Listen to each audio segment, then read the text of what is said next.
دوسرا کوئی نہ تھا، نہ ہے، نہ ہوگا قیامت تک۔ وہ تو عجیب بات ہے، راز کی بات ہے۔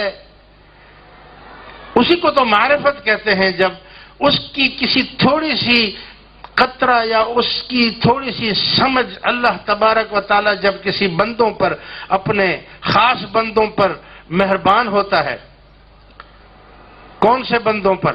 انعمت علیہم، جن پر اللہ نے انعام فرمایا ہے۔ ہر کسی کی بس کی بات نہیں ہے۔ جس پر اللہ نے اپنا انعام فرمایا ہے، ان کو سرکار کی تھوڑی سی جھلک، تھوڑی سی پہچان اور تھوڑی سی عشق تو پھر ہونا ہی ہے نا، وہ تو بات چیز ہی ایسی ہے نا، پھر تو عشق تو خود بخود آ جائے گا نا۔ ہاں، عشق جو بولتے ہیں فلاں عاشق ہے، فلاں محبت کرتا ہے، فلاں جو ہے محبت کرتا ہے، فلاں عشق کرتا ہے، تو عشق تو خود ہی آئے گا، کیونکہ چیز ہی ایسی ہے نا، چیز ایسی ہے کہ اس کو عشق کو لانے، آپ لا نہیں سکتے عشق کو، کوئی چیز خود آپ نہیں لا سکتے ہیں، آپ تو صرف طلب کر سکتے ہیں۔ آپ کی تو صرف ہماری اور آپ کی تو صرف طلب ہے، مگر طلب بھی کس کو ملتی ہے؟ جس پر وہ مالک مہربان ہو جائے۔ اس کریم کی جب مہربانی ہو جاتی ہے تو بندے میں طلب آ جاتی ہے۔ خوش نصیب ہیں وہ لوگ جن میں طلب ہے،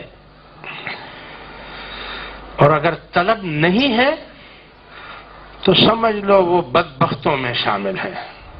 ایک نیک بخت لوگ ہیں اور ایک بدبخت لوگ ہیں۔ بدبخت جو ہیں ان میں طلب نہیں ہے۔